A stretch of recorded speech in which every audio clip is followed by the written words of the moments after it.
Alright, I can see.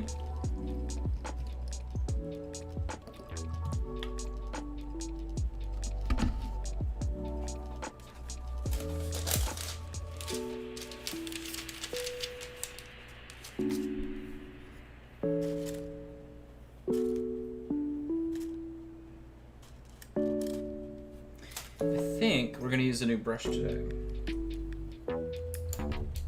So, what's the new brush? Nope.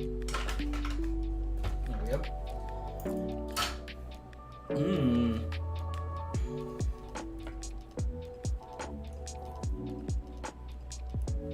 I always like to gently crack a brush.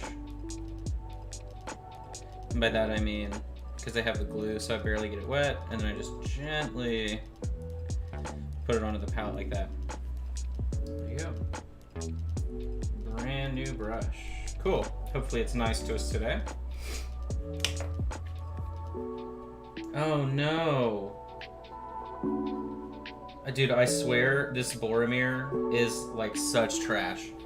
I don't like, so this makes me so mad that this happens like at the absolute last second. And this is so disappointing. You guys have no idea. This is the second one. So look at this right here. It's that Badger primer yet again. Okay, it cracked. Why? That is just so upsetting. Because what am I supposed to do with that? Can I like push it? Let me see. I've kind of hit, no, it looks like shit. That's...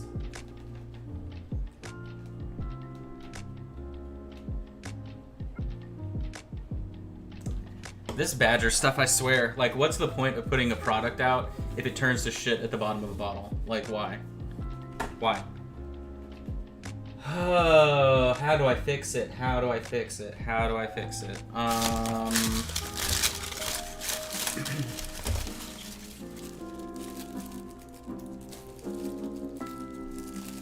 I'm so mad about that, you guys. You have no idea. That's the second time that the primer in some way has messed up that mini.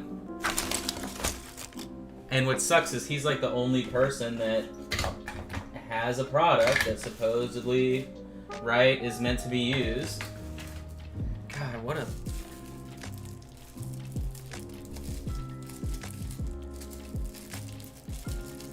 Very upsetting.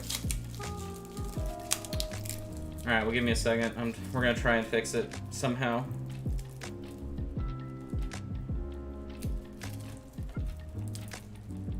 So, I'm assuming it's gonna do that somewhere else on the Mini where it was thicker.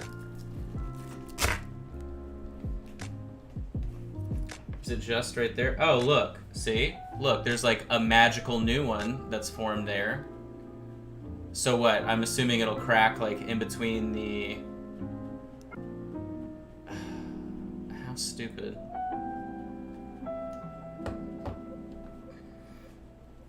Because I don't think there's anything I can do. Let me see if I can just like push on it to try and...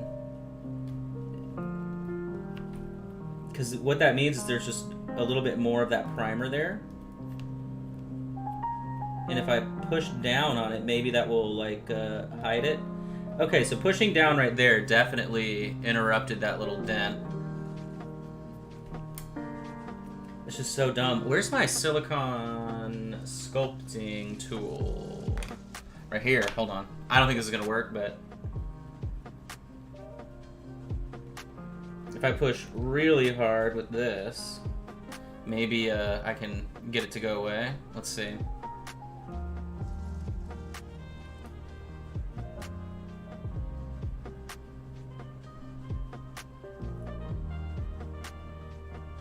It's not spit, it's water, by the way. In case that was a concern.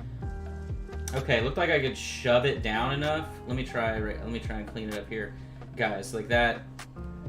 The fact that the first time I primed this Mini last week and it got messed up because of the primer just being in the bottom of the bottle. and then now it does the exact same thing, like, and just, well, it doesn't do the same thing, it just messes it up again, like, and I already am not in the mood to paint today. Sydney's doing much better. We think, we hope. I'm pretty much exactly the same as I was yesterday, but I wasn't as bad as Sydney from the jump. Nah, it still looks bad. Let me get some black paint really quick.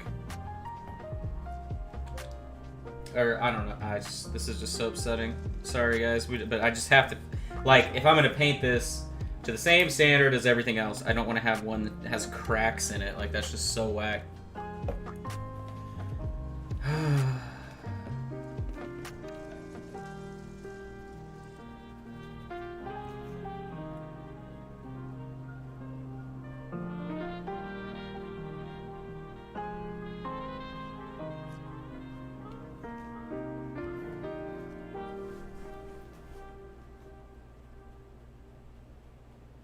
So that right there isn't too bad, but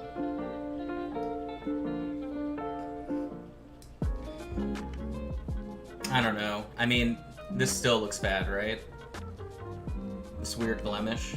I mean, it's not, thankfully it's not on an important detail, but it's just so lame. Like, it's just so lame.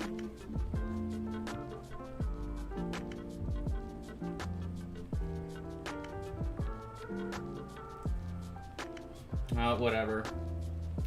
Nothing I can do about it now. Is what it is. Alright, let's finish up this stupid Gandalf.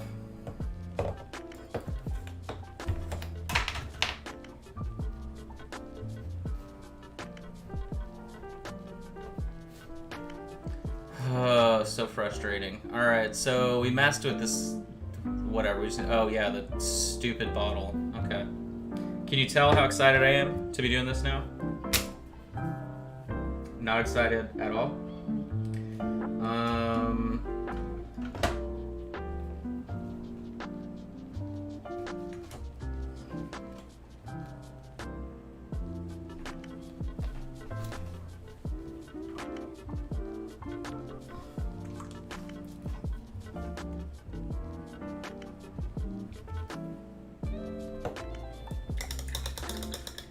So I'm just gonna take a clear blue, turn it into a wash.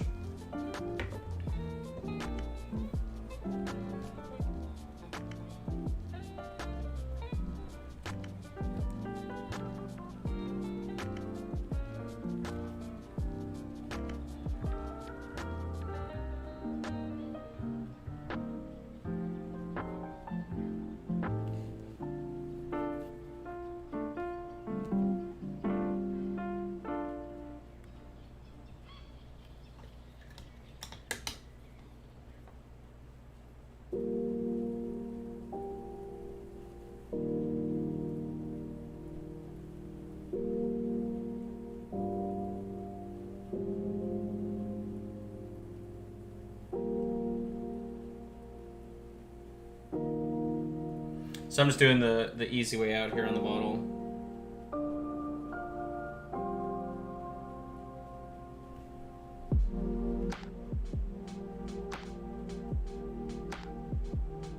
So we'll just let that dry and then we'll go back in and highlight it up some. Not that it'll look good, but it'll be done.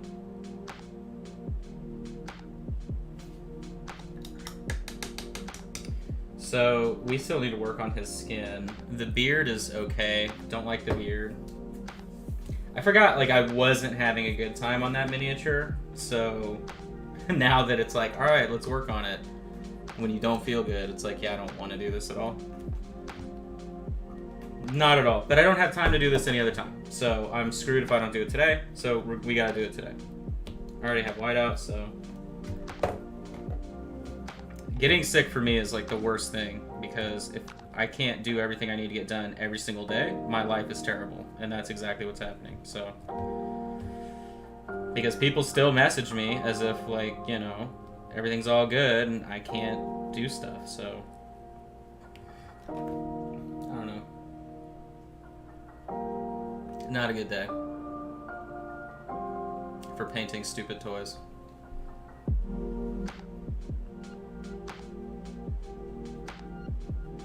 So I had some tan skin and some white.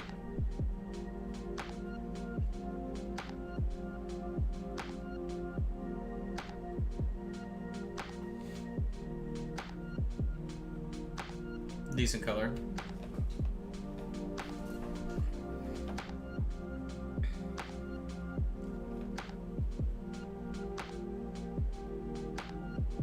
Yeah, well, at least Bob Ross is in a good mood.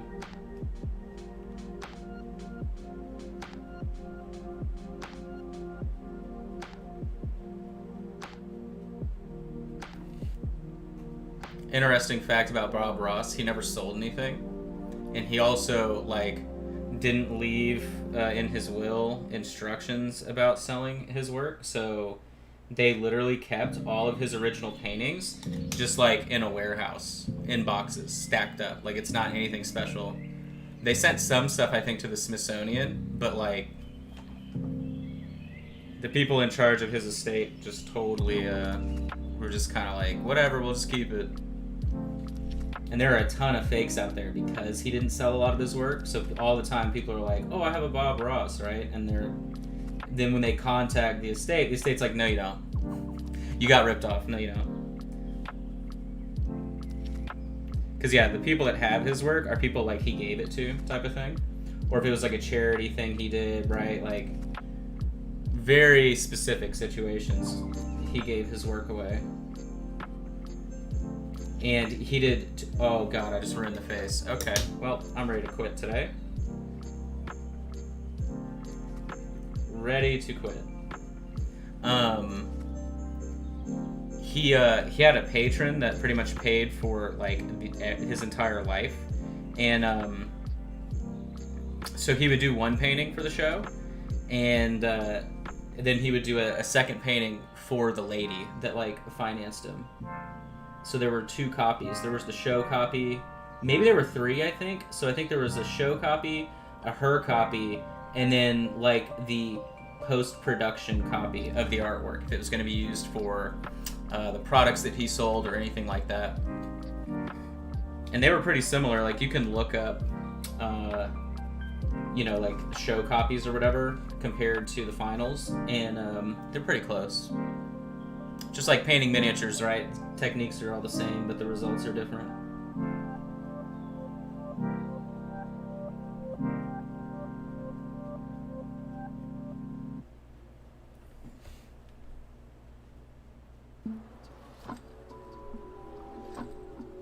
But yeah, he was a very interesting dude.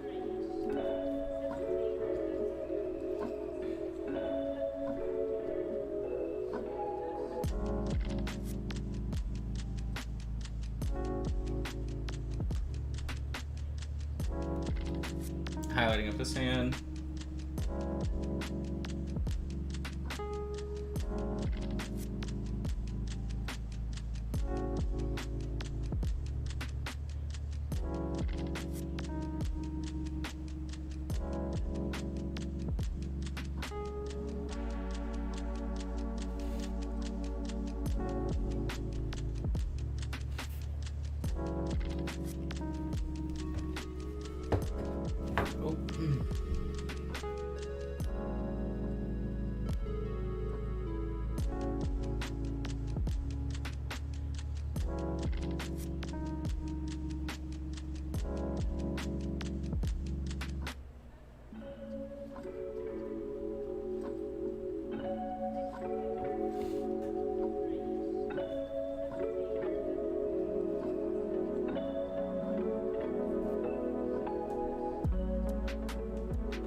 Yeah, when I look to the right, it's because I have a reference painting.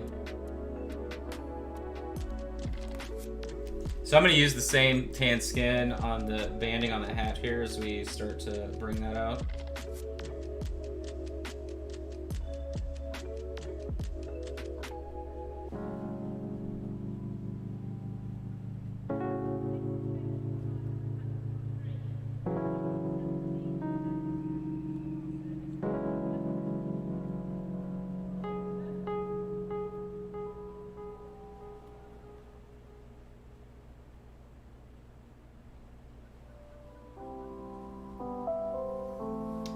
What's funny about Bob Ross too is he was like a crazy. Well, he wasn't crazy, but he was very much like a huge anti-capitalist.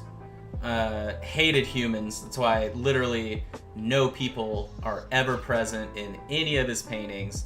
And he was like a crazy anarcho, like environmentalist guy. Like he for sure was like the worst thing that ever happened to the planet are people. But it's cool, right? Because that's why he painted what he painted, because he was like, yeah, they're like, you have to preserve the beauty of nature before we mess it all up. And that's a big reason for a lot of the landscapes. And what's amazing too is he could just do so, like, he was so in tune with nature. Now, another interesting thing as well is like most traveling that he did, so like most of any type of actual reference that he had, like in person, firsthand of like a waterfall or whatever, all of that happened like before he started the show, because the show then became such a daily thing. So it's amazing to think he just was able to like bang out so much realistic work. But again, with him, it's like technique. It's kind of like, you know, the brush technique is what allowed things to look realistic in the overall composition of his work.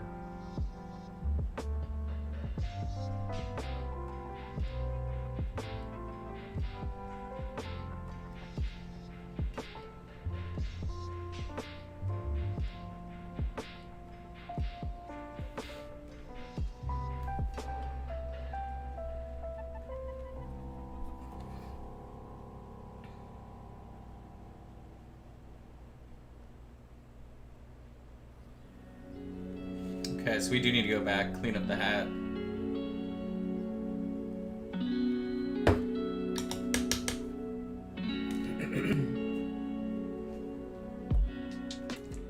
So military blue and some white. If this cracks even more, I'm just gonna throw it against a wall. Okay. Well, assuming he's wearing a dark color, we won't be able to see it, so. Is this a commission? I don't do commission work anymore, thankfully. But so this stuff is all of the Lord of the Rings work that I've been doing was from a student. So whenever I do one-on-one lessons with people, we always work on the same miniature at the same time. And so this whole lot was like picked out in advance, and then the student had a big work change. And so they aren't able to do the one-on-one stuff. So instead, they're like, well, you know, do it. I'll do it on my own time. And then, you know, just stream it whenever you do it. So everybody gets to see the Lord of the Rings streams. And so I'm painting to, like, the students' challenge level, if that makes sense. So even though everything is relatively, like, harder, so like this paint job not as much, but like the brush control on the Smeagol is a little bit higher level, right? Or like the non-metallic metal here is pretty high level. So I'm aiming, right, challenging in mind somebody that I've worked with for like over a year, right?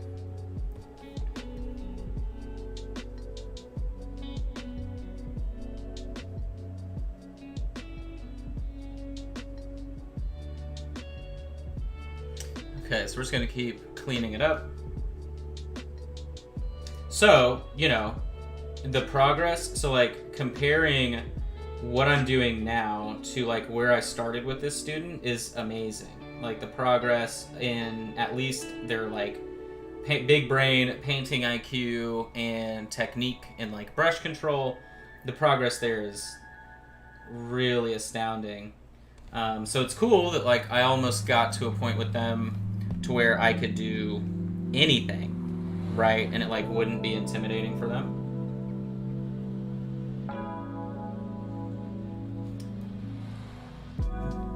I think there's still a lot of points of like technically their skill level has gotten really, really nice, but they still have problems with like kind of like color, you know, more advanced color selection and maybe like order of operation stuff. So not knowing knowing what you want the end result to be, but not necessarily knowing like the application of the paint or the steps that you need to take to get there. And of course, we're talking about a level of difference of like, should I do my brightest highlight, glaze, and then tint, right? Like we're talking about multiple techniques at a time, not just like, I don't know what color to base coat, right? So, but you know, with the Patreon stuff, it's always geared towards just like a random audience. It isn't tailored to someone's like specific needs. And then whenever I can actually work on someone's specific needs, it's obviously way better, right? Because I'm like, cool, this is what's going to challenge you here, whatever the case is. I know that I've got some lesson time in with, well, I've got lesson time coming up with Pete, Sneaky Pete, and then I've got lesson time coming up with Shay. And some of the stuff Shay had talked about was like utilizing zenithal the same way that I do, things like that. And so I'll be able to tailor it to him, even though I don't necessarily know where he's at with all that, but after that lesson we'll know. So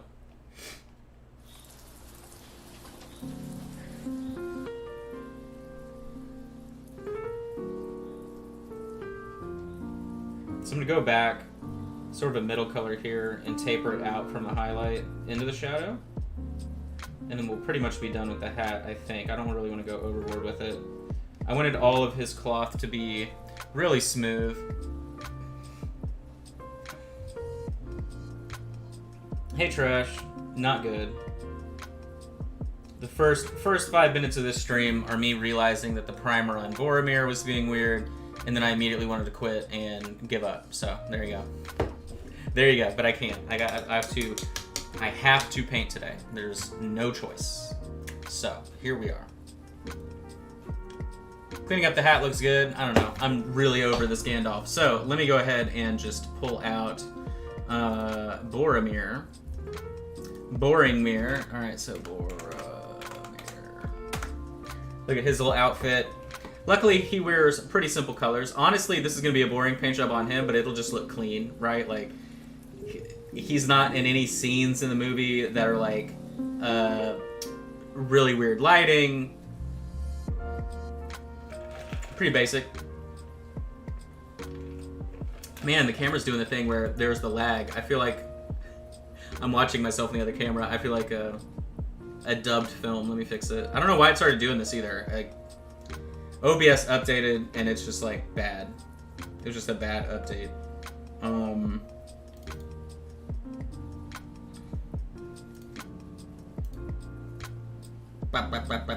look at that. That's really bad. Bad. And then now it should go back to being pretty much on point. There we go. That's weird that it like will be cool and then freaks out. Okay. Boromir, so easy. I don't have him on his printed base currently. I've got him upside down on I don't even know what company. I think this is one of those macro art bases. Oh, you know what? I'm dumb though, because I don't think I can put it... I'm stupid. Damn, I'm really dumb, huh? Because I can't use it. Okay, well, I don't think this will work either, maybe. How funny. Blue tack on a GW handle, why not? Today is just trash. That's the moral of the story.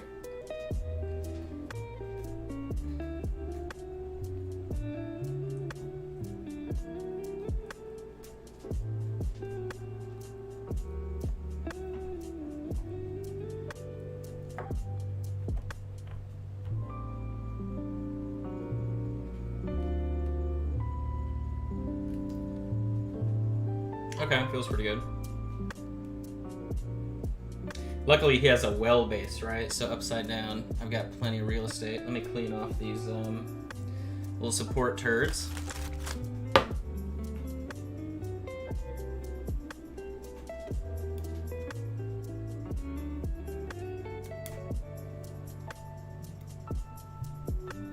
I always miss a couple. Alright. I did have to sand him down a lot. There's actually...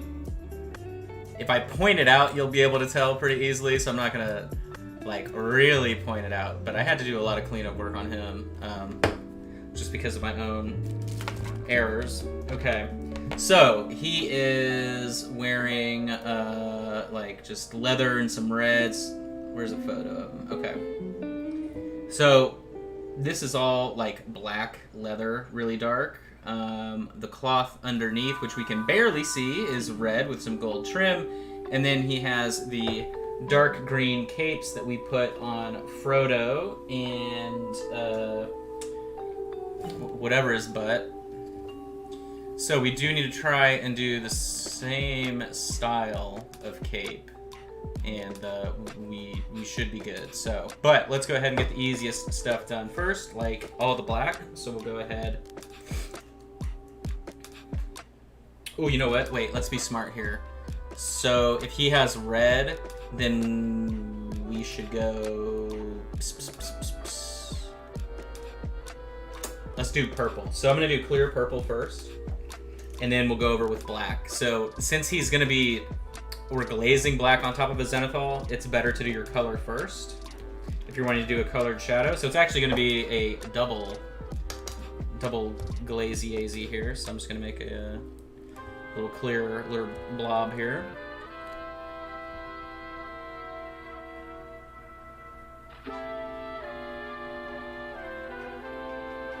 Is there a trim? No, trim's black. Okay. So I'm just doing kind of windows of the color and then going back in with water in between.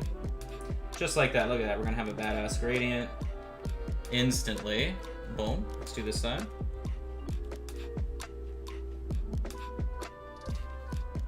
This should be definitely more saturated underneath.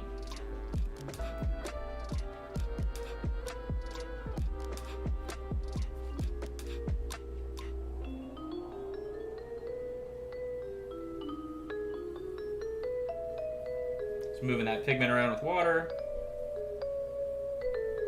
Easy as can be. Nice little transition there. Cool. Oh, sibling, I did see you were here. I replied to your message. Sorry, I didn't see it.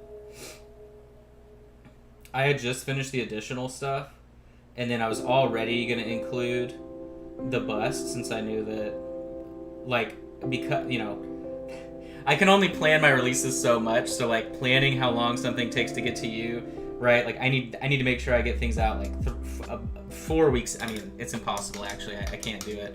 But so really, if you're gonna put in that order that was gonna include it, like just put it in, and then you don't need to do anything extra for shipping, right? Like that's fine because I'll be able to send it all, and the shipping will probably be like the difference between either like. The shipping is like what you were nice and tipped the other day, right? So like that's fine.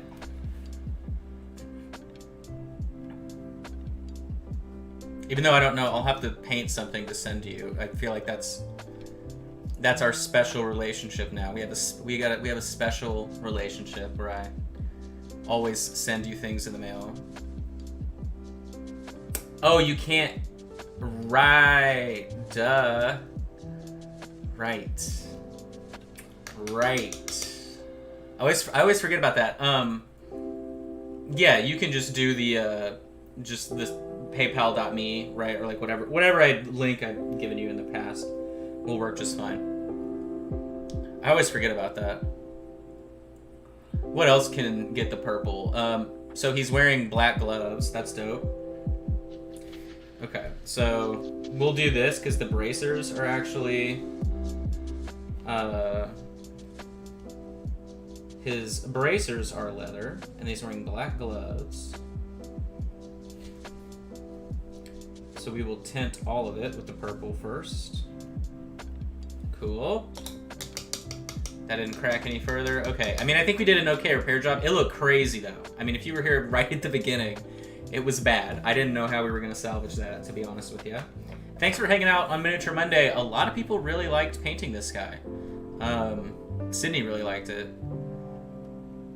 I saw that there was a comment on the Instagram, and I was like, ooh, who left a comment? And then I saw it was her, so it didn't count. I'm kidding. I'm kidding. Just kidding. Alright, so that should be dry, so we can go ahead and go in. I'll get more and more black. It's nice using a new brush today. When's the last time we used a new brush? Oh, should we retire one? Oh yeah, we're retiring this guy. This guy's sad as hell. Look at that. Are you ready? Oh god. Oh god. Oh. Ooh. That's it. Thank you. Thank you for your hours of hard, dedicated brushwork, my friend. And then look, this part gets put in a crap brush container for future terrain and basing needs, or a dry brushing needs, which is a sin. We don't do that. We don't dry brush in this house. You get kicked out.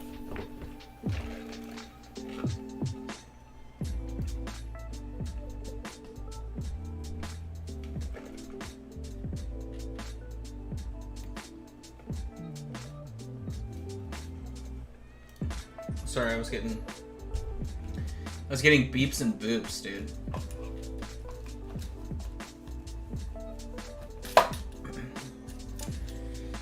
And on my phone, what is this?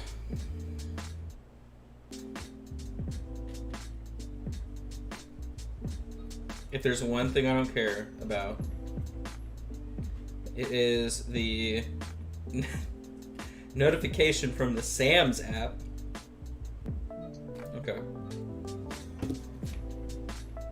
Oh, you want to see the shirt Sydney got me?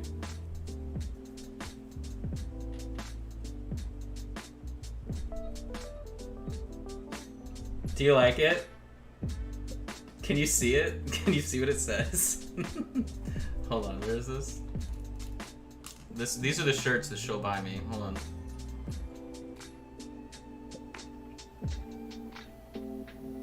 Is it a nice shirt? I'm an adult. I'm an adult that paints toys. I'm an artist, just kidding, right? That's the time I'm supposed to be on. Alright.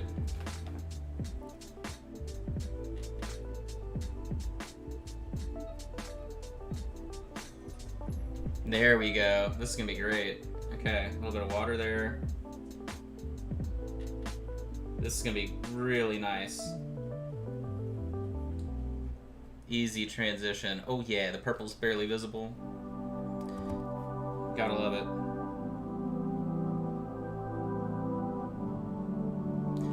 What colors are his belts? Bro, where you at? You die in this movie because you suck. Okay, brown.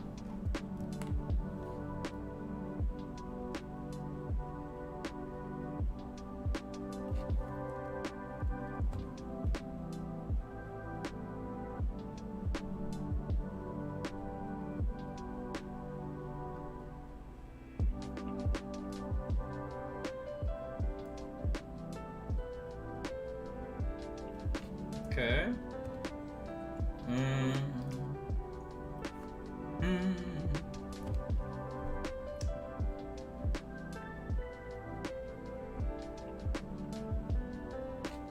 Go a little bit heavier on this portion just because we do have so much room on that knee right there that I want to add some water, like so. There we go. There it is, boys.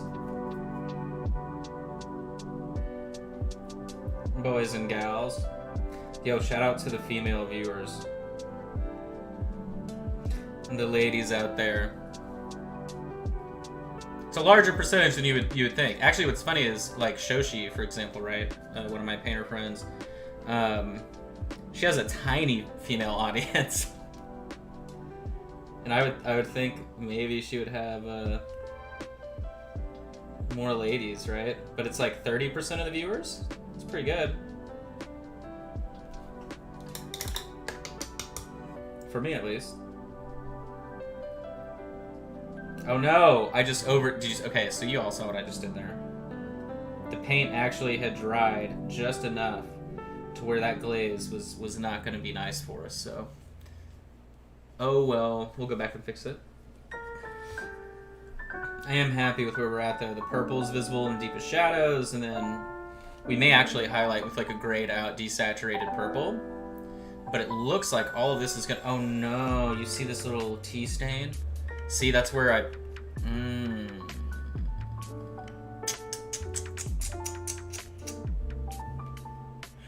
You can see the purple here though, right? You can tell it's purple? If not, then who cares? I'll nuke it.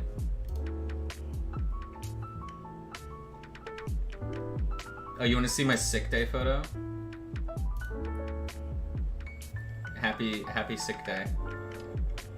Me with a neti pot. Here it comes. I don't know. It's been a long time just not speaking up when people asked about female viewers. Do you mean like not having them or having them? My whole thing is like the reason why a lot of women stay out of this hobby is because it's full of cringe lord like McDonald's militia guys, you know what I'm saying? Oh well, you're in Australia, you don't even get the McDonald's militia. Well, I'm sure you do actually. The whole world saw the McDonald's militia on January 6th here in the US, but that typically is why, right? Because it's just such a cringe community full of edgelords. But I would say if I had to guess, so like once you get out of the wargaming hobby and you just get into like role playing and stuff. Oh yeah, no, yeah, you're right, sibling.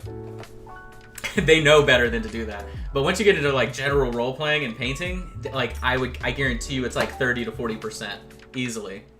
So feel better? Thanks. I don't, but I'll take that as a suggestion. Hold up, I want to show you guys this dumb picture. If you ever wonder what it's like, if you're like, hey Josh, I'm gonna be in town, you wanna like hang out, you wanna grab some dinner or something? If I say yes, just know I might show up in this outfit. There you go. That's my sick day specialist. Me with the neti pot, my happy shirt. Do I look happy? Do I look like a happy guy? Don't worry, we'll go to the nicest Cracker Barrel. And the waitress will definitely not comment on the shirt.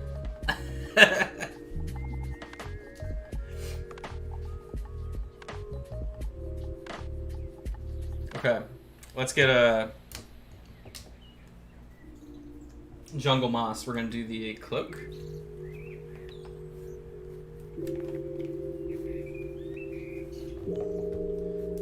Actually, so it's gonna be jungle moss and a little bit of noir black, like a brush. So like 1/4 noir black. There it is. Of course, I have too much jungle moss on the palette, so I just totally threw that out the window. So I need to mix in like purple to get it dark. There we go.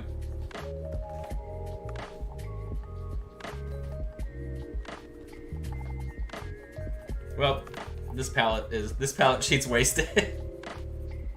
Yo, we are sloppy today, man.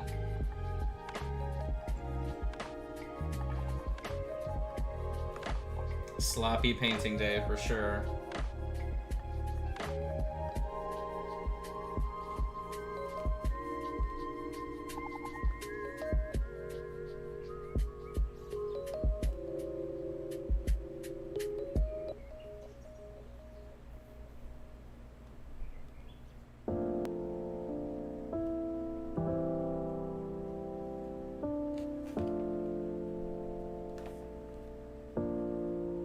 Hey, looks like we shoved... Okay, so if I apply enough of that dark green, I think we'll be able to hide where the Badger 3D primer cracked. And then in comparison here... Oh yeah, I really like the way... Okay, cool. I like the way the overcoat, whatever he's wearing, robe. I don't even know what to call that. That's not even a tunic. It's like a jacket. I don't know.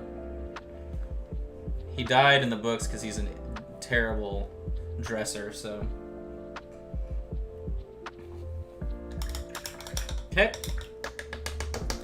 And then I'm going to grab Fattered Crimson. And we'll base coat his sleeves.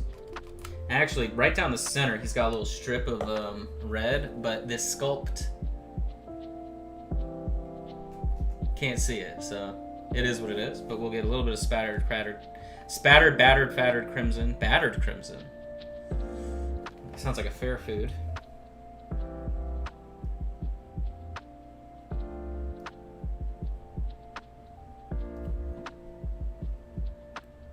Sauron wouldn't wear Prada.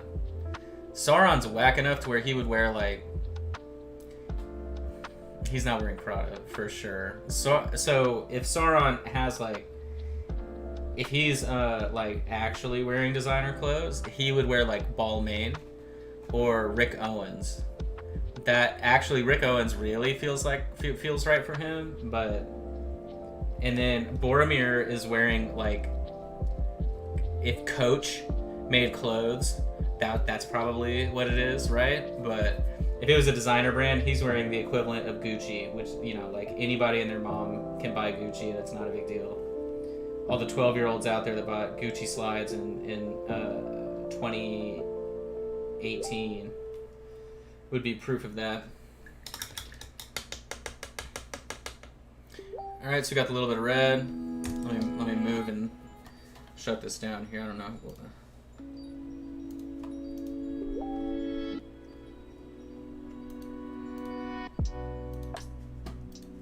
Oh, Sydney feels nauseous, she says.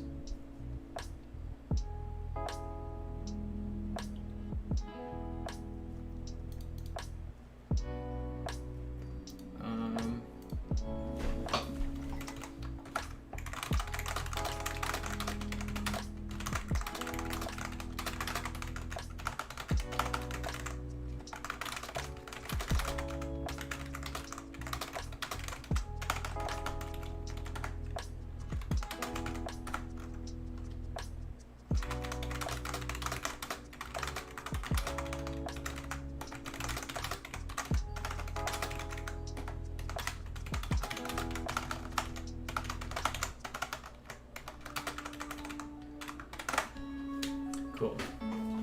With the coupon, what did I miss? That could work. Okay. Remember we have so we have pho paste here and some noodles and stuff, so I think we'll do pho for dinner. Okay.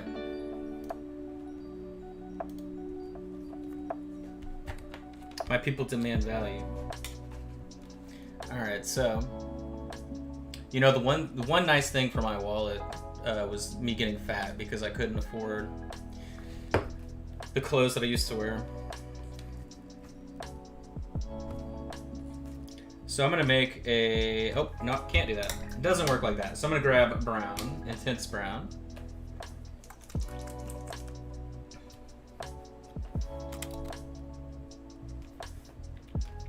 That's actually the real trick with designer clothing. If it's like fake designer consumer clothing, they'll have like double XL and larger. Look, I got paint right here. But yeah, it ain't designer if it goes over XL. That's the sad reality. There we go.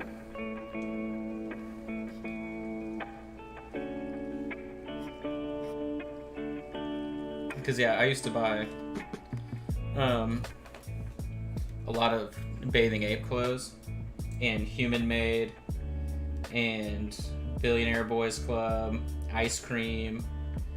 I had some Mastermind stuff, pretty much like Japanese streetwear brands. And their XL, their double XL really is an American XL, so like there's only so much you can do. Occasionally they would release a triple X of something, but they would instantly set, like, it would be so hard to buy anything that was a triple. And the reason why it was impossible is because resellers would buy the triple to sell higher. And there was one guy that I would buy from that was a reseller in, I think it's Pondon store. And he always has really good prices, depending on what it is, what the release was. And he would ship it straight from Japan. And in most instances, it'd be cheaper than buying it off of the US Bape store. So, but yeah, I had like a Letterman jacket. At one point, that was a triple that looked really dope. Sold that to my friend. I had something else too that was really nice, but I still have a bunch of hoodies, but now Sydney wears them because too big, too fat, can't wear them, too fat. I mean, I could, but I'd look like big man in a little jacket, you know what I'm saying? I don't want to do that.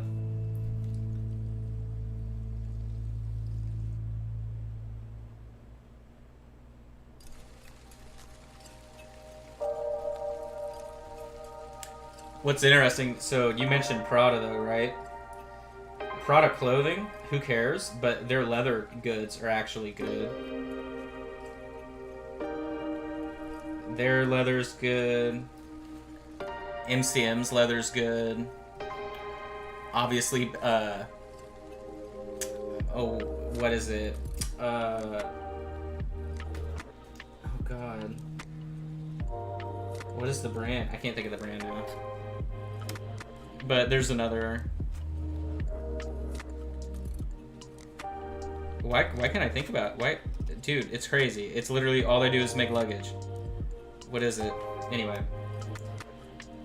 Other designer brands, though, if you're buying leather stuff, it's literally nothing special. Gucci, Givenchy, Chanel, all of those are not at all fancy. You're just buying the name brand.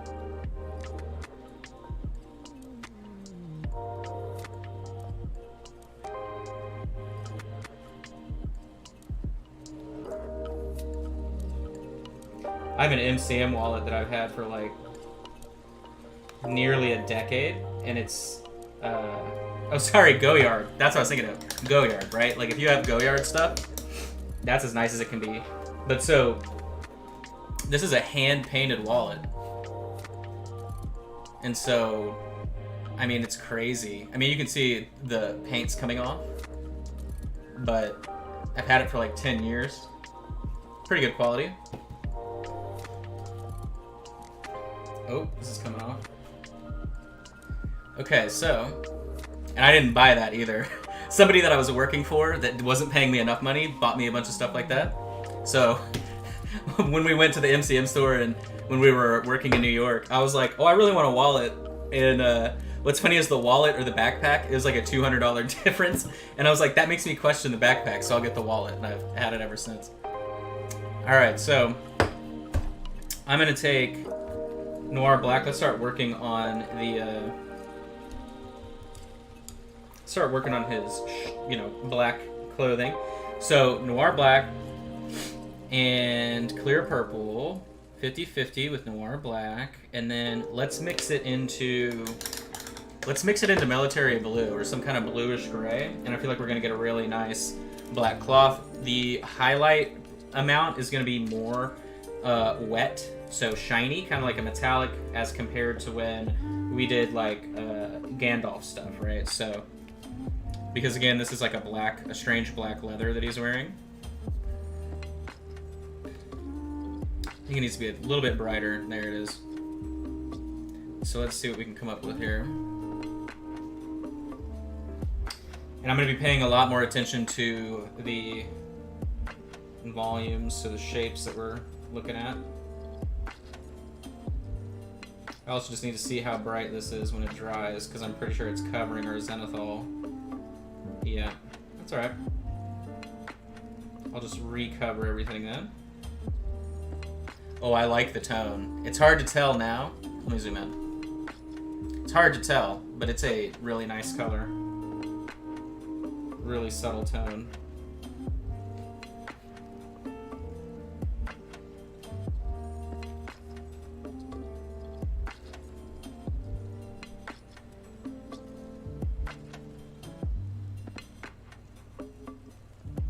Yeah, man, when I worked in New York, it was like everything we wore had to be expensive. It was so stupid. And we would spend like $200 a day on food and Uber everywhere. We had a shared apartment, like it was like the company's apartment. And it was on 31st and 1st Street, right next to the private helicopter pads. So we would see, like, what's crazy is the helicopter pads they're sponsored. They sell advertising space on the helipad itself, and it's like Audemars, Patek Philippe, right? Like super expensive watches that advertise. So it's so funny. So we would hear these helicopters land all the time. But it was a 513 square foot apartment that was like $4,000 a month. It was supposed to be $5,000 a month, but it had like a reduced rent thing that automatically takes a little bit of rent out, and then it also was damaged. The building was damaged during Hurricane Sandy, and so they also gave you a $200 Visa gift card to like say sorry for the repairs, which were all the time, by the way. Like literally you would just hear repair guys starting at like 7 a.m. So it was pretty brutal on the weekends. On the outside, like replacing stone.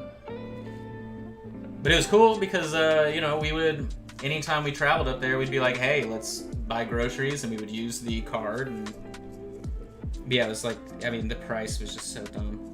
That whole company, that whole experience was so stupid.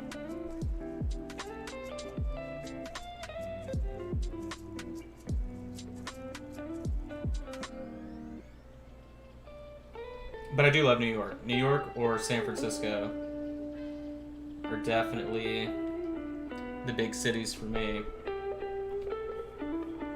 I liked LA a little, but not as much as San Francisco, just because it's impossible to get around.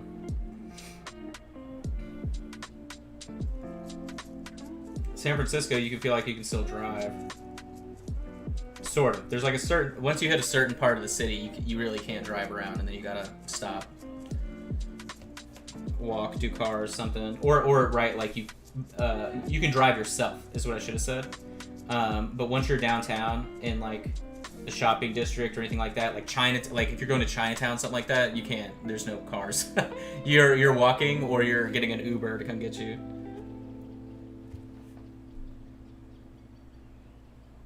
Yeah, in San Francisco, our apartment was right across from the, I believe, Four Seasons, if I'm not mistaken, which is right on top of the bridge to that goes over Chinatown. There's like a little tunnel. I think that's where we were. Let me see. That apartment was cool. It had like a little balcony, and it had like some plants.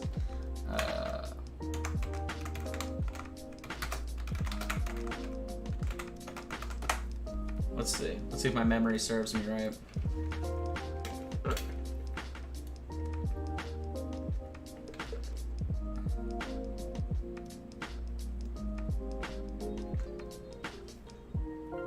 Which one is it? The Embarcadero?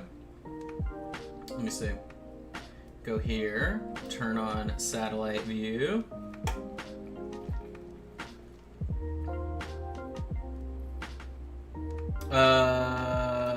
Yes. Oh no, it's the other one. It's the Embarcadero. Four Seasons, yeah. But it was cool.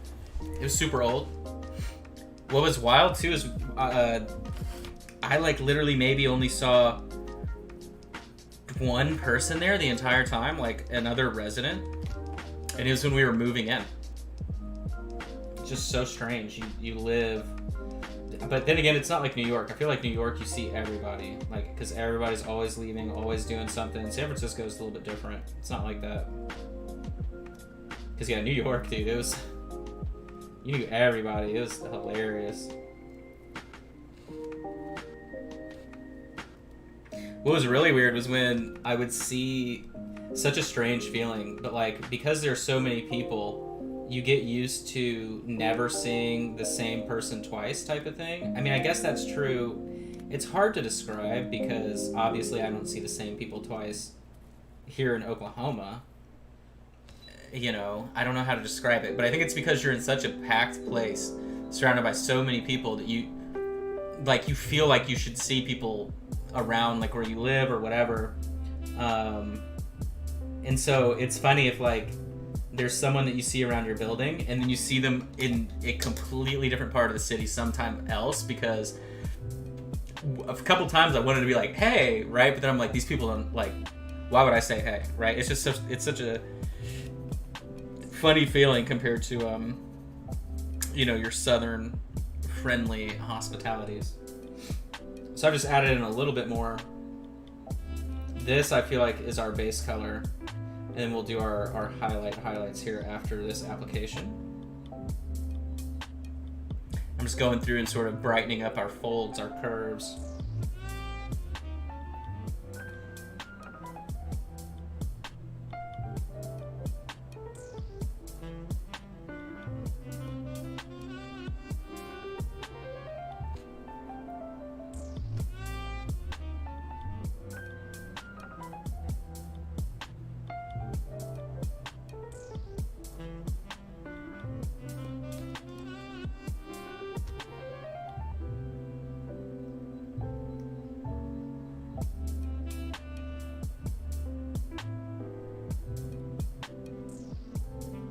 Whatever we don't get to today, I'm not terribly concerned about, because obviously we're going to be here tomorrow. Working on them again. And I may skip and jump. So I may jump to doing the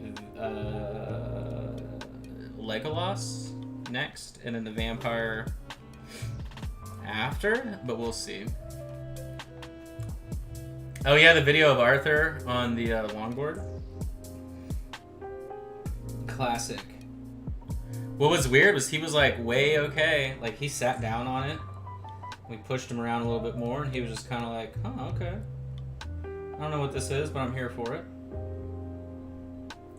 Put the dog on it. Garrus was like, no, I do not trust this. And then Tally, the other cat, like literally runs.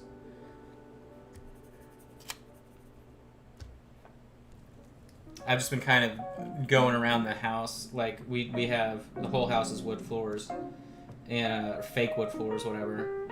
And I've just been getting used to the feeling again, because I used to skate as a kid, skateboard. And it's pretty funny how quickly like you get that comfortable feeling again. The only thing that's very strange to me, coming from like remembering skateboarding, is just that you can't. There's no like correction, right? Like if you're going the wrong way on a longboard, you're just kind of going that way. You can't quickly adjust like you can on a skateboard, but something fun to do. All right, so I'm just gonna go in directly with military blue as we start figuring out our highlights here.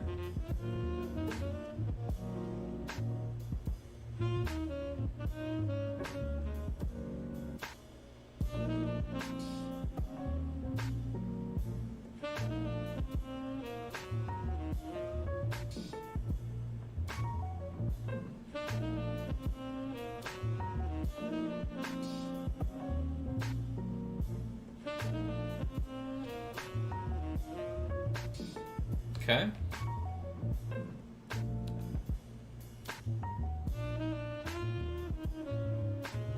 And again, because I want this to look like a black leather, or whatever the material is, this heavier cloth, I am going to be doing more of like the edge outlining like we do on shinier objects, just to help sell the idea. But you can see the outline, or sorry, not outline, the highlight is really creating these like arced reflections type of thing, and that's the idea behind the shinier material.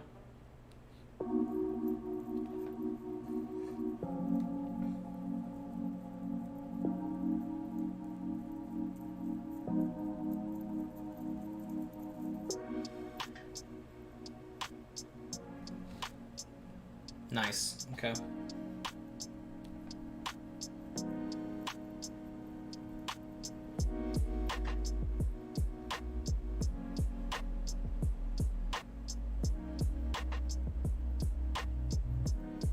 Oh, the entire miniature is now moving. Coming off the sticky tack there. It's so funny that I was like, oh, I'm just going to be clever and do the bottom side of this base to glue him on, right? Since I know it's not his final base. And then, of course, I can't use the miniature holder like I always do. Adios. See you later. Hopefully I'm feeling better tomorrow.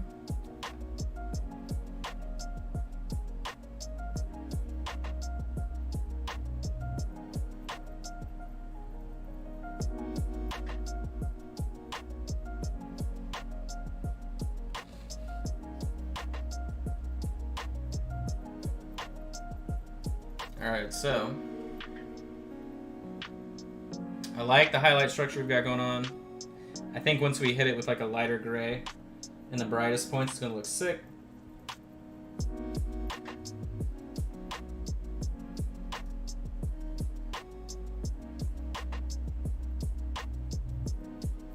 Let's see.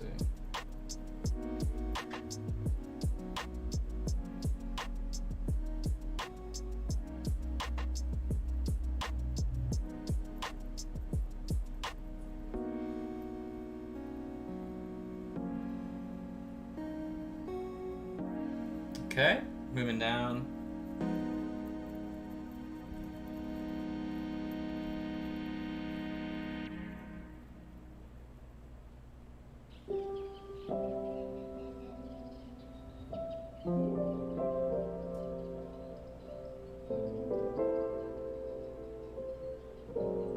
Let's do these highlights here.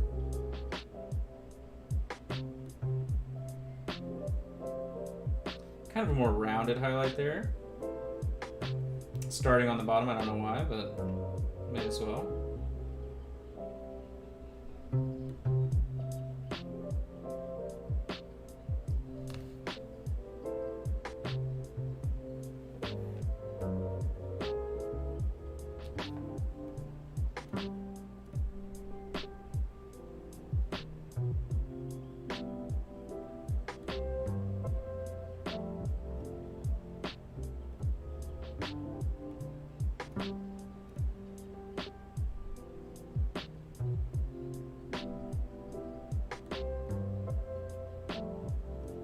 Okay, a little slanted highlight here, or diagonal rather. So we kind of work our way over here.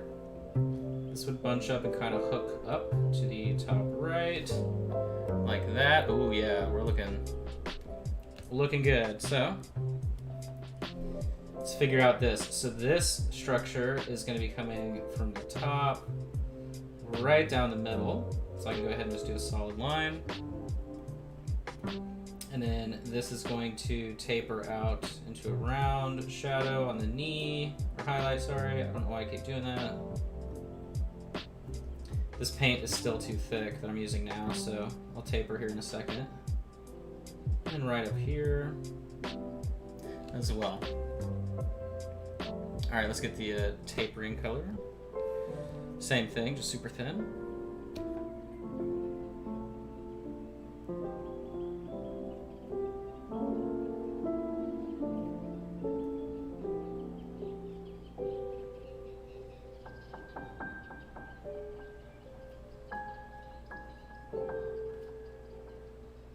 Pretty smooth.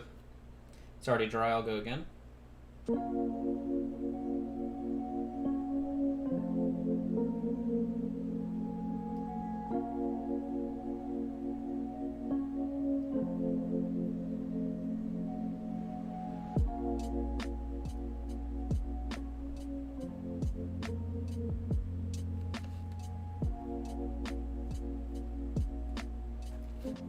Alright, so let's do a little contrast check here.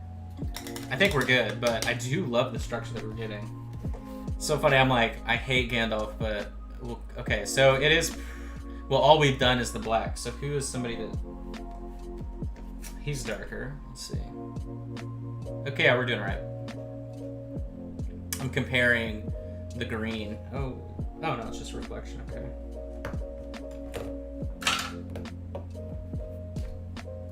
Out of all the paint jobs, I feel worse for Sam. I feel like he's just the boring boy, the unexciting boy.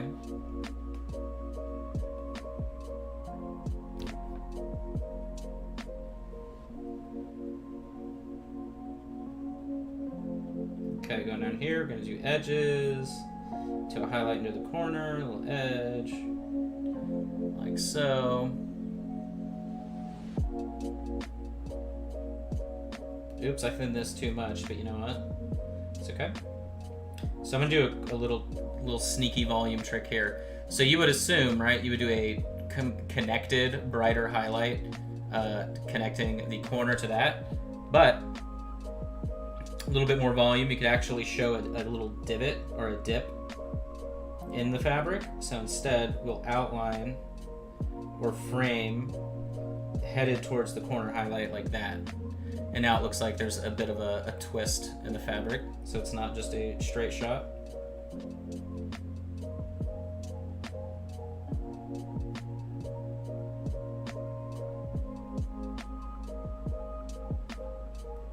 And then a little bit sneakier here, where I have this highlight, where we did the bridge, is actually where I want most of the highlight to happen in the bottom. I want it to be a rounded highlight right there. And then we'll just taper into that here in a second.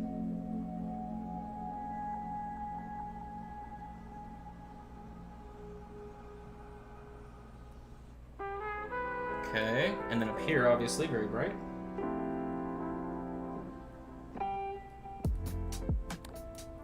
And that will get tapered. So then we'll just finish the trim. Yeah, that's good. All right.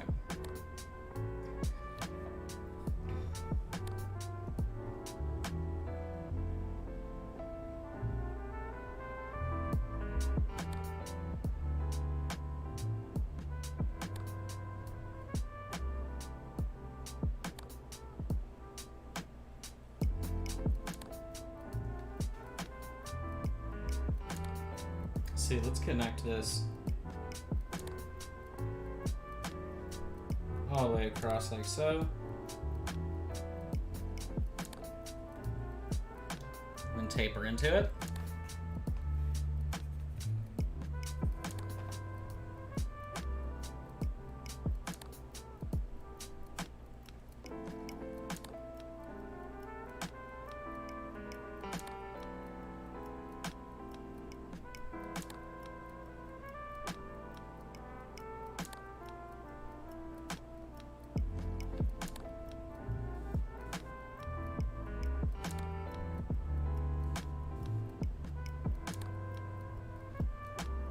Let that dry before sculpting it back. I think I need to go darker, which is okay. I just need to be totally dry because I need to darken up like that section.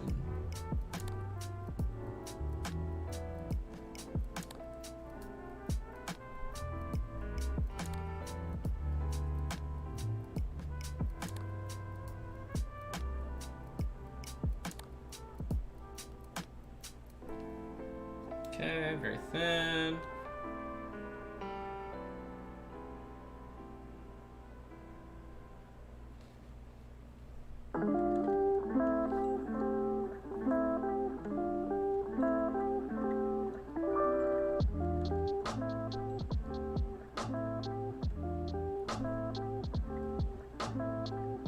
Okay, now I need to go brighter. All right, that's fine. It just wasn't matching up with what we had right here. Like, it didn't look like it was the same material. While that is really smooth now. So why don't we let that chill? We'll go back to, like, up here where everything's a little bit more predictable. Easier to manage.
Okay.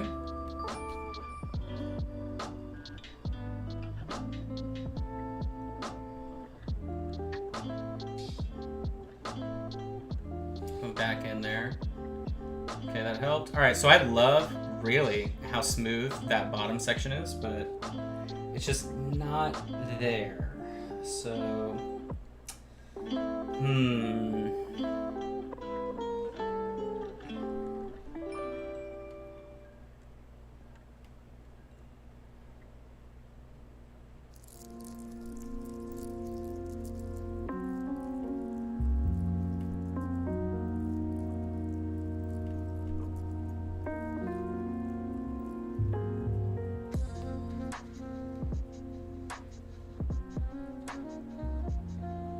restructuring it a bit.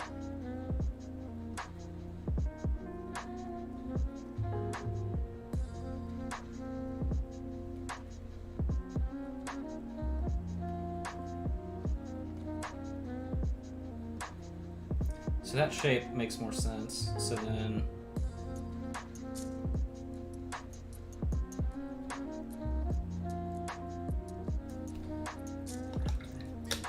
I wanted this to be easy. Didn't we say this was gonna be easy?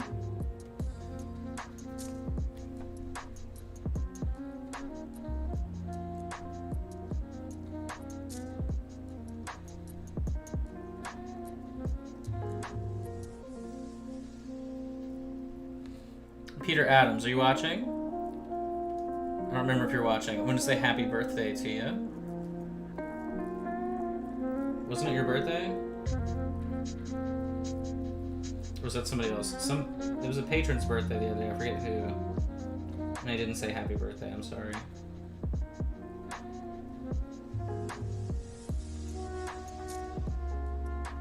So does this mean maybe I should just brighten this stuff up? We'll glaze this up to be a little bit brighter.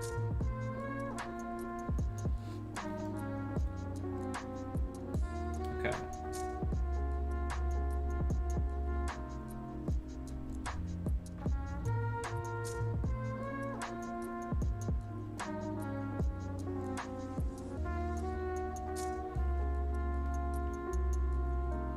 Alright, cool. So now let's get not crazy. We gotta do the back. I was about to say, let's go, but no.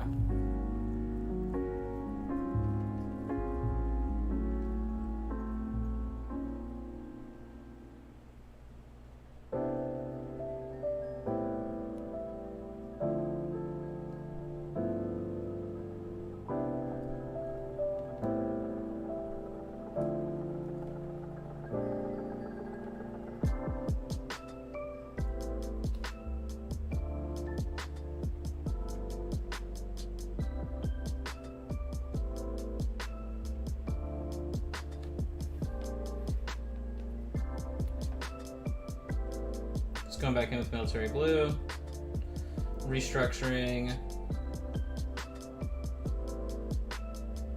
Now you can kind of tell where the Upsy is here. Boromir, there you go. We're not, I mean, yes, we started off hating Boromir because we thought he would be Boromir. But now, I'm liking it. I'm liking like where we're getting the black cloth. I think it looks nice. It's the first black cloth we've painted out of the whole series of Lord of the Rings minis, so. If it's a black cloth, then why isn't it just black?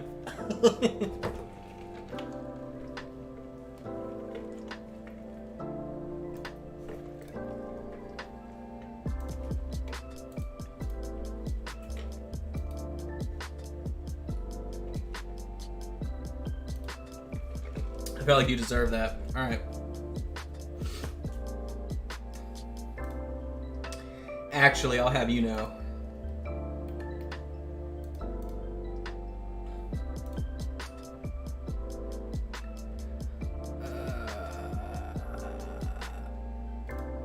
What does happen? Oh my goodness. Hold on.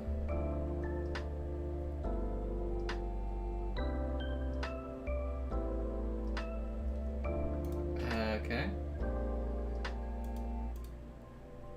We can't do pho. We can't do pho for dinner. I'm devastated. All right, so I'm gonna mix tan skin in with our military blue. Why? Because it's gonna look good. Just trust me.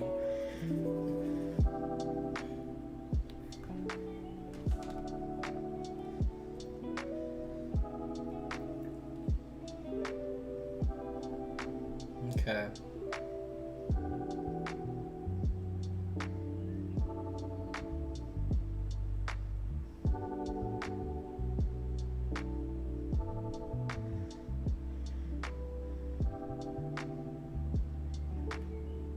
Oh yeah, that's the one. So this is skin tone mixed with the gray or the blue, whatever term we want to really use for it.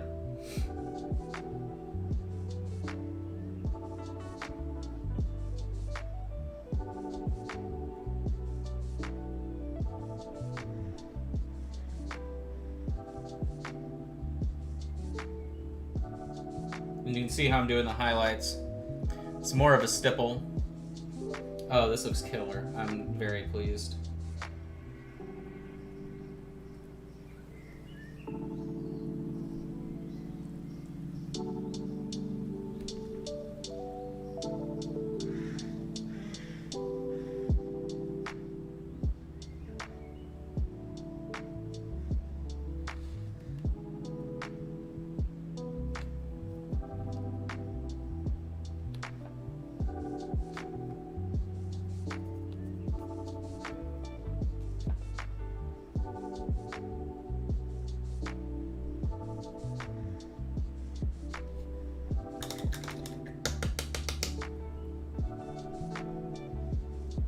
Okay.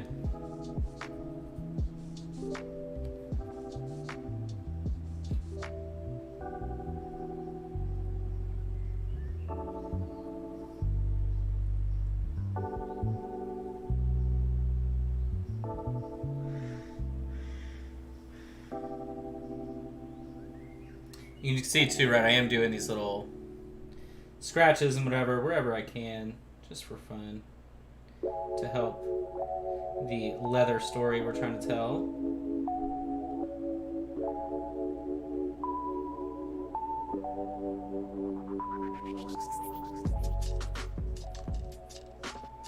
My leather story really sounds like some OnlyFans bullshit.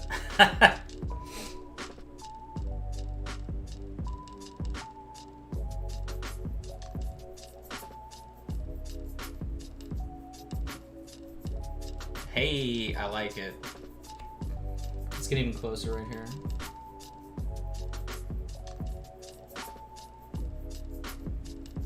There we go.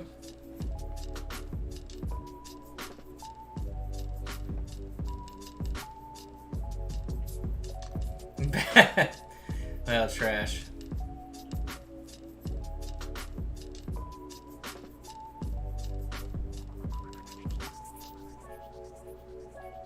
Those are like the fabled tales of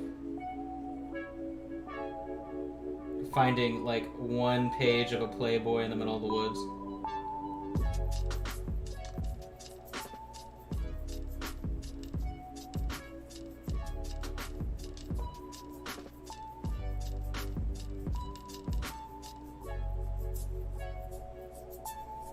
Or like your friend Steven's older brother who might let you look at a dirty mag if you at a sleepover or something. I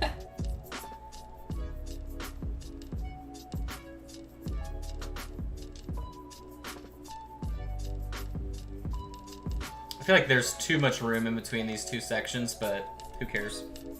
Like the line going down between the two, I don't want to keep adding more and more of this color until I can sculpt it to where I'm happy, so we'll just set it and forget it, right? Like an Instapot.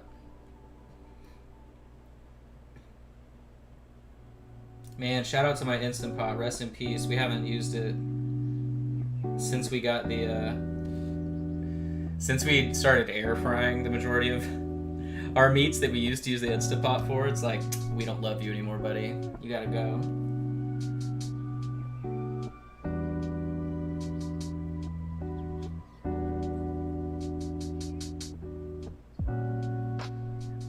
in terms of soups and stews, I usually just do that on the stovetop, so not like we're really missing out.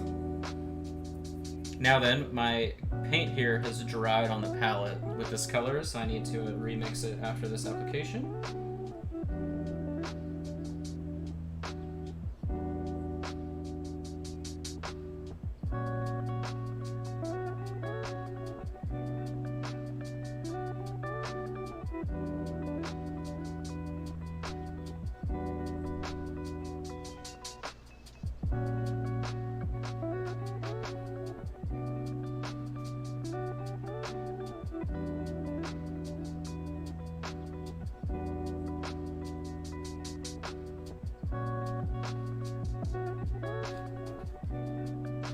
I lied. It's still active. It's just gotten real thin. But everything I'm doing is super thin, so...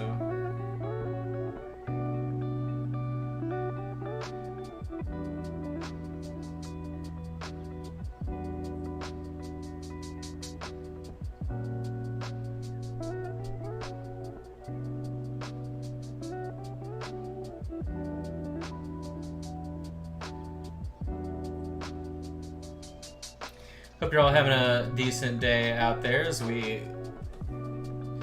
leather up. Oh, I love it. I really like it. Wow. Okay. Wow. Is this the new way that I should be doing black leather? I feel like it. Okay, so we shall continue. Where am I? I'm right down here. What's up, Francis? You were back. I didn't know you left. I'm sorry. Staring at the screen. Or at the mini. Just received phase 104 of your Army of Tomb Kings? Oh man, too bad that's not... Too bad that's not a thing Games Workshop cares about anymore, but... Instead, they'll just give you short hobgoblins. So I'm gonna remix our color again. There it is, nice and happy. You gonna fall back the fuck? Do you have me confused with somebody else? I think you may have me confused with somebody.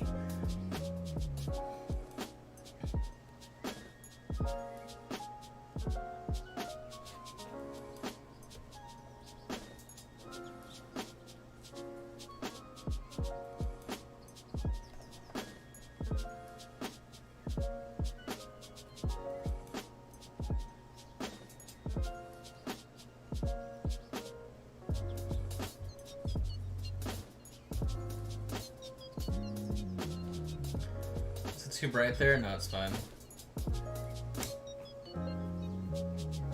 Yeah, we've got a mini painting Discord. I don't have a link. I'm confused. Why do you want the Discord? The Discord really is mostly used by Patreon people, or for planning camping, supposedly. To share your army. Okay, well, I'm not gonna stop to create a Discord link for you, but I'm sure it looks cool.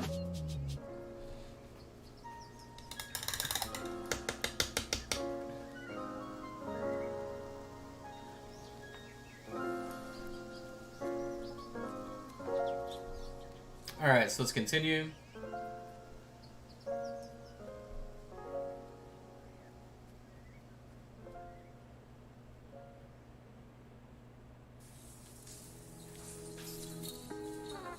Oh, no, hold on. Hey, the new brush has been nice. We haven't had a single... Now, of course, it's going to happen. But we haven't had a single hair pull yet, which is pretty normal for new Kalinsky. There we go. It's a little...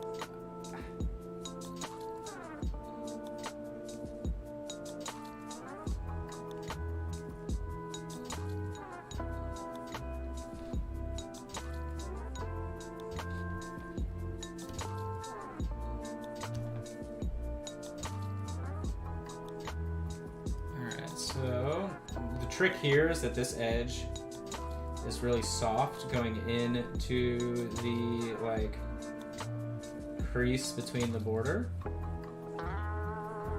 So I gotta be careful with how I try and do it, but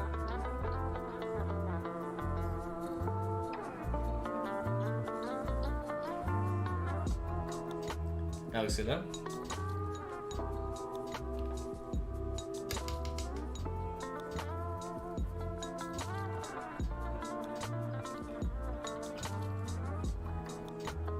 Now, here's where the fun's gonna start. This is gonna be really, really annoying, but we'll do our best.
I don't even know how to begin tapering this color like into those shadows, so we're just really gonna like BS it. And I think the shape needs to be like a semi-focused to right there, connected in the middle, kind of like an almond shape. Actually, it's pronounced almondinium.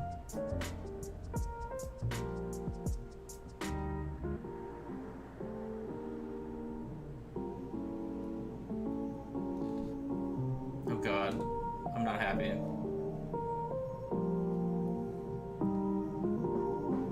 Oh god.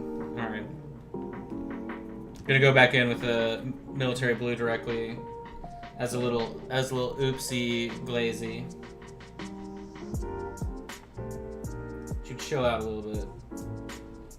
Tone that down for a second. I mean, structurally it's not bad. It's just I'm not cool. Not cool with that.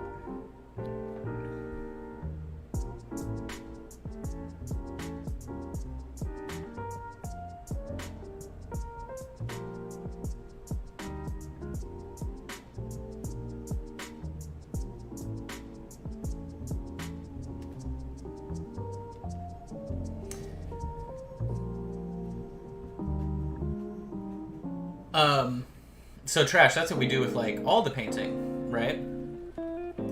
So it would work. I mean, that's what we did down here, right? But that, when it comes to like the higher level painting, so I don't remember. Oh, okay, right. So usually when it's like the high level projects that I do, that's literally like the technique is you do the brightest highlight first and then you work your way back down. And that allows you to be way faster. You can be more illustrative because you're like picking your tones and the sharp points and then you sculpt around it, right?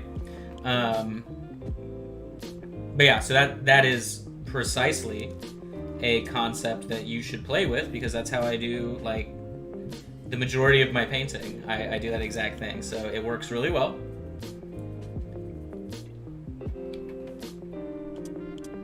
Super easy to do corrections. You don't get lost on your palette, right? You don't get lost in mixes, anything like that. You have so much more control.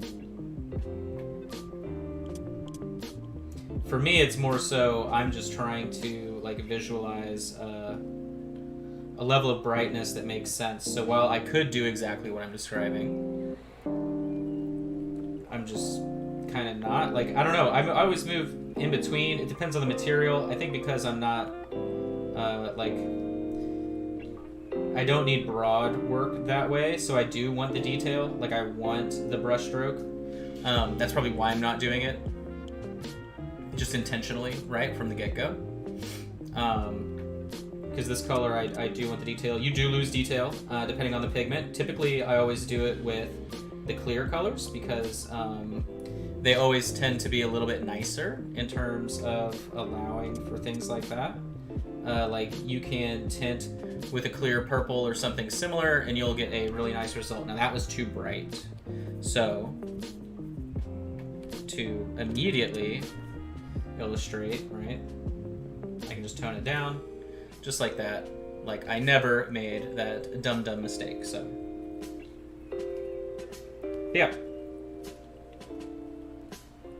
Very, very common that is like our initial plan when it comes to atelier projects, non-metallic metal, anything like that. That's typically like my go-to plan.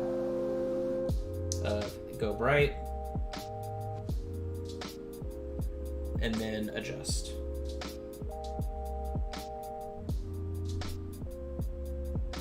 It's more fun. You can incorporate more color that way, whatever you're working on.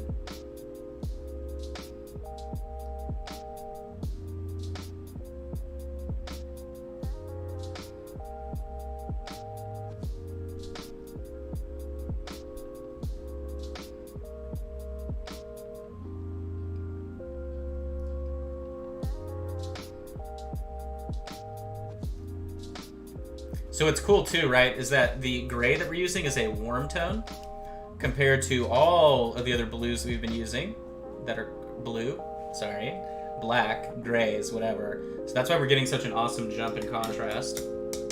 But I love it. I mean, I'm very pleased. So why don't we jump over, because I'll just do the back side like in its own stage. So let's jump over to this other side. But, so here's a little, you have to think before you leap type of thing. So because we've done all of these cool grays using the military blue to represent the black leather, we can't use the military blue on the sword like we typically would do. That's like my favorite starter non-metallic metal silver color. So instead we will do a very warm gray, and that will be our base for the sword, because that will allow us good contrast. Similarly speaking, on, well, kind of the same idea, but figuring out how to do different browns and tans was a big task on this project. And so, like, how many tans and browns can you really do to delineate these different shapes? And so that's why I went with like such a different contrasting tone on that part, right? Because it's such a jump in color. So we'll have to do that on the blade. Similar to, well, I mean, we kind of did that on this silver, right? Because we used a really warm wash on it, but, or Gimli. Gimli is a good example. That was a good paint job where we did something similar, but we will have to be conscious of that before we just kind of will-nil. Let me remix. That's a little bit too dark. Do I have more? We'll live with it.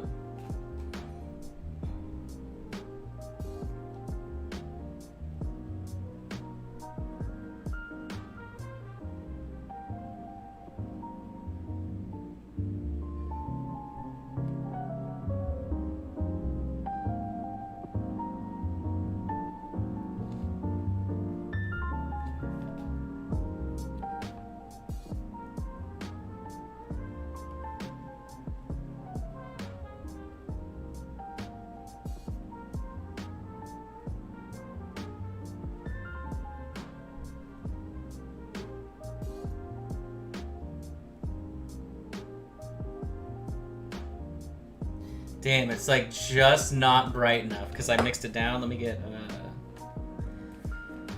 fill the colors back out.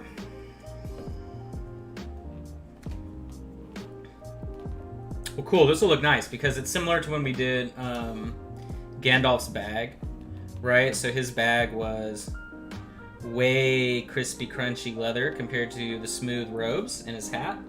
So same idea, crispy, crunchy, shiny black leather, and then like his cape will be very smooth and the red will be very smooth. So it's just a contrast of texture.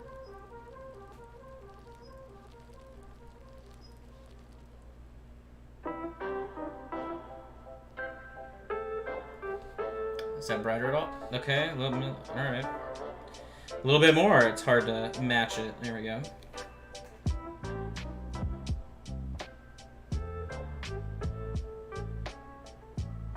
Now we're in business.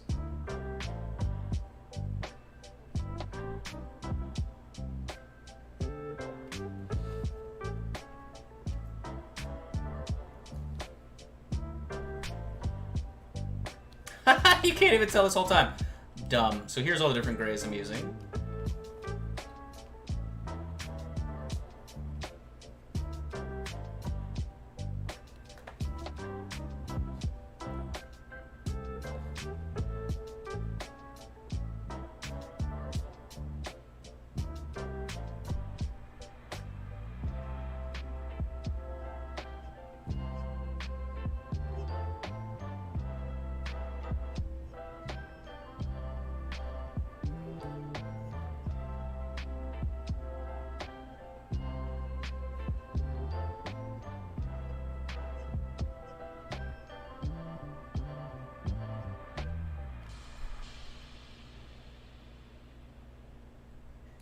Okay, alright.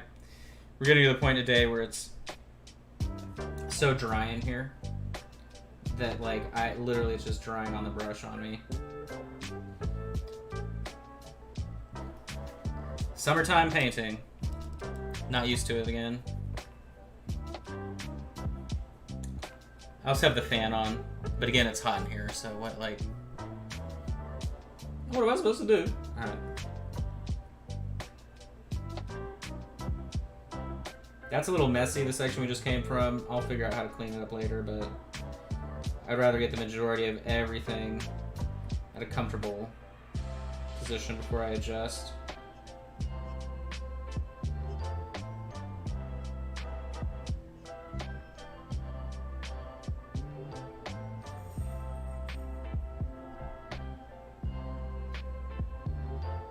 That looks sick, though.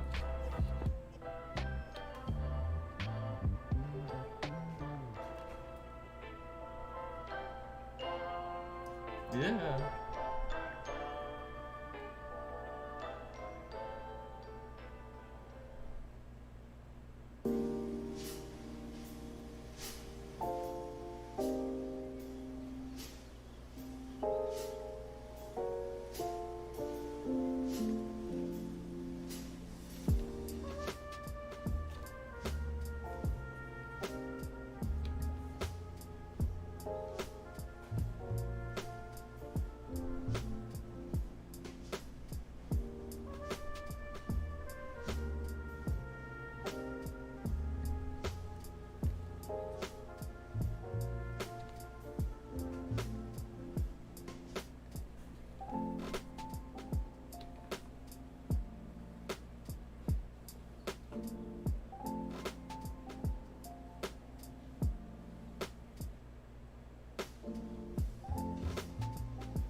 So this is gonna be another difficult section, like the top of the knee. I really don't like what I've already done there. So we will fix that in 2 shakes. Just gonna figure out how to get it up where I want it. So pull it up there, and then pull it down here. Okay, I mean, not that hard, actually, I take that back. I was worried for about 2 seconds. Okay, so I can continue to work on that shape.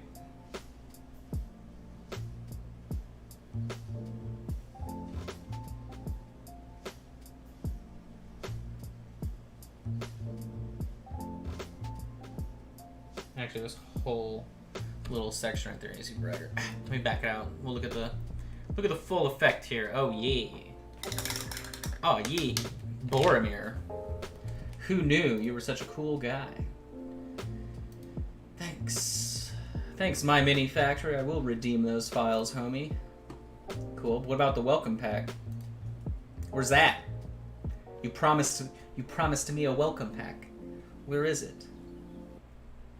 Man, I feel like the 3D sculpting environment, like the economy of how it all works and what they all offer and all that, they've really made it super toxic. Like, in terms of, like, becoming a new creator, like, if you're a new sculptor and you're good, it just takes you a long time, there's no way you could really compete, right? Like, the amount of stuff that comes out, you have to give away freebies, you have to run contests, you have to, like, to be super competitive, it's really hard. I feel bad for a lot of the people in that space. Similar to painting people, right? Where it's like, people feel obliged to, like, spend a bunch of money and do a bunch of giveaways and all that stuff. Like, it really sucks to even get attention. Unless you're just killer, right? Like, if you come out of nowhere and you're just really good at painting, you'll get eyeballs. But otherwise, it's like, well, you better be prepared to drop some cash.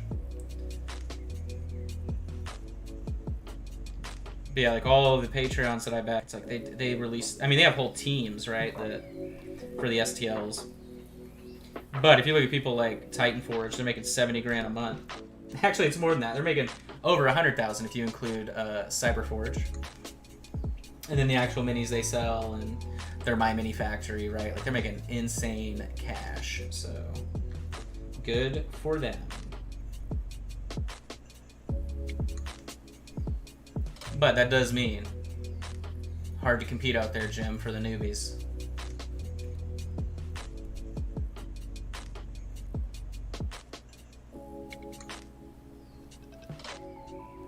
There we go. I needed some interference there on the knee. It didn't feel right without a scritch. I smell rice. Sydney's being nice and cooking when she's sick, so she can cough on the food and get me sick. I know the plan.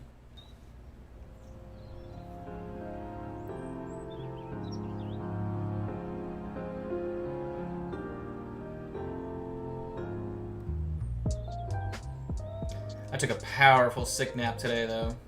For sure, it helped a lot.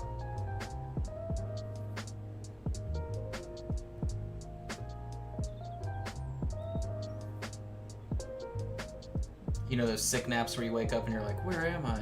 Now see, this is way too bright over here. I'm gonna dull it down with some of the military blue.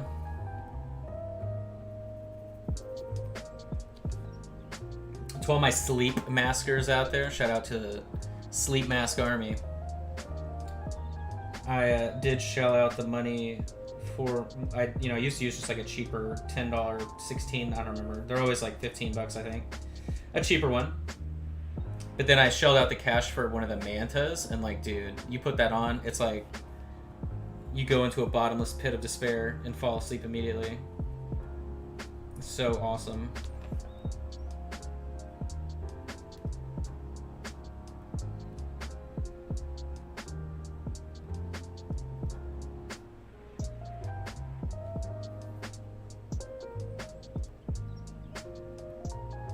What if we do kind of like a fake highlight down here? Towards that edge? That doesn't make sense, but you know what?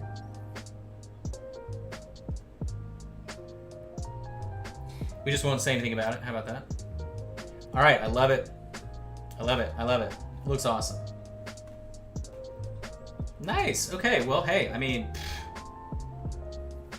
we ain't mad at you, Boromir. We ain't mad at you. We need to do over here, though. This side's a mess. Okay.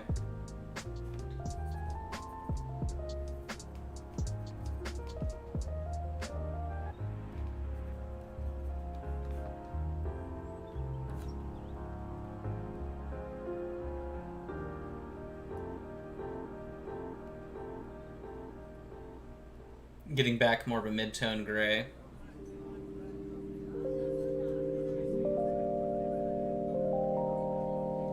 Smoothing things out. Okay, that's better. That's nice. It's workable, workable.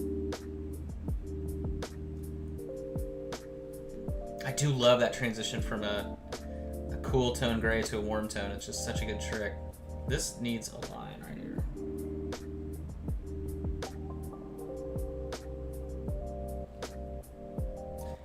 It needs a cap. All kizzy.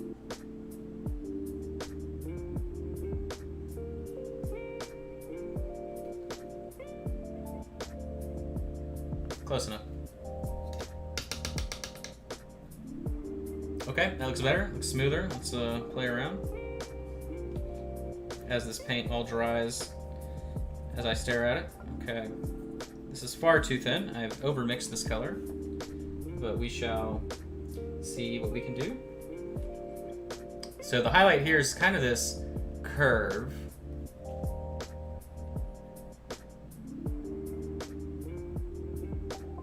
Oh, never mind, the paint's awesome. Whoa, whoa, whoa, okay, we gotta work fast. I'm in that like super rare, perfect consistency mode. Oh god. Anytime this happens, I'm like, go, go, go, go, go. Okay, see how fast I can knock this out.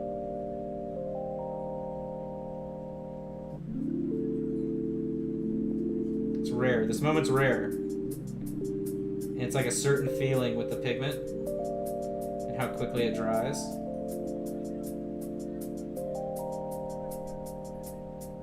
Oh my god, take advantage while you can.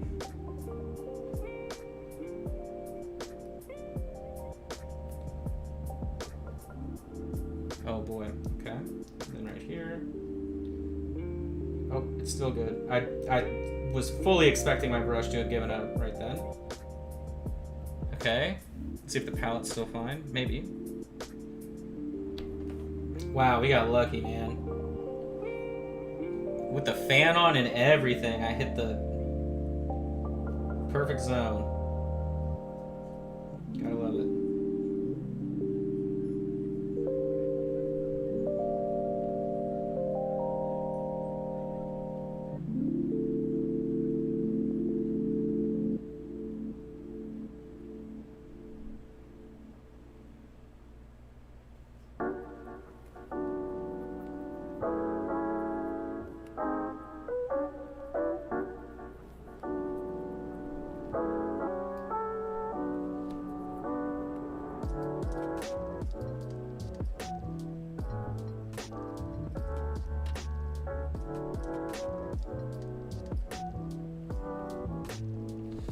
Okay. We need to do something on this bottom room here. Oh my gosh. I mean, okay, cool. For a second there, I was like, man, it's kind of like all messed up in the bag. I don't really know what we can do. And then it just came together. So, happy, happy.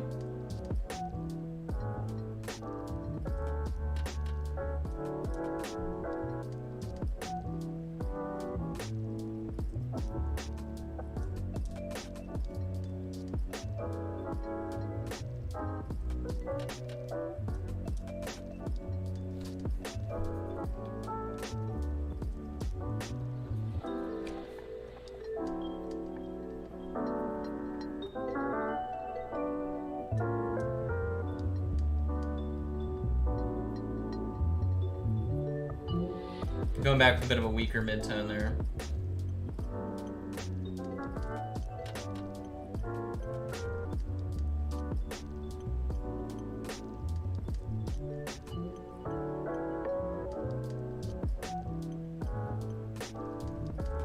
There we go, restructuring that shadow.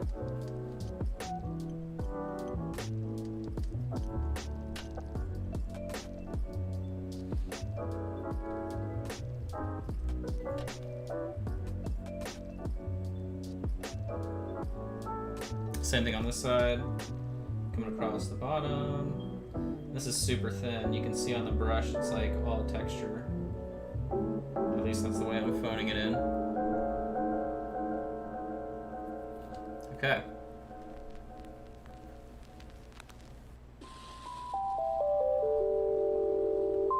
Sick. Very happy. So again, right, comparing that cloth to like Gandalf's ultra smooth silky robe, right? It should be leather versus not leather. I don't know.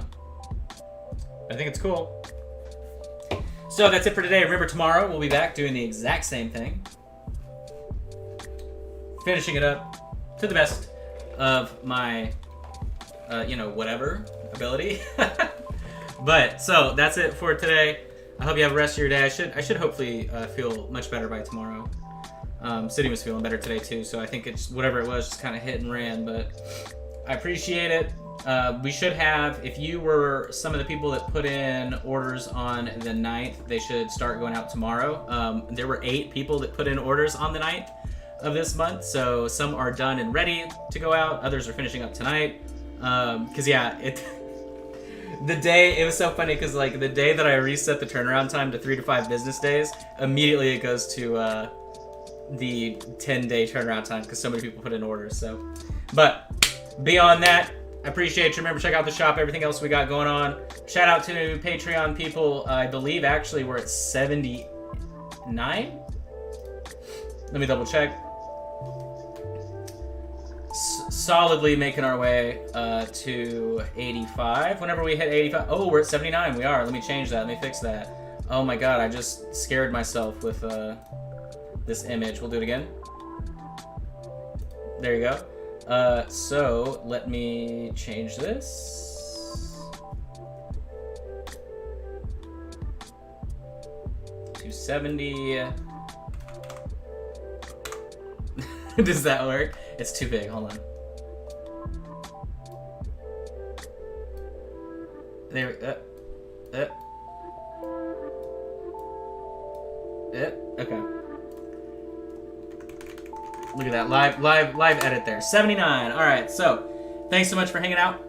Catch you tomorrow. We'll finish up boring mirror most likely. Everything else is pretty easy on them. And that's it.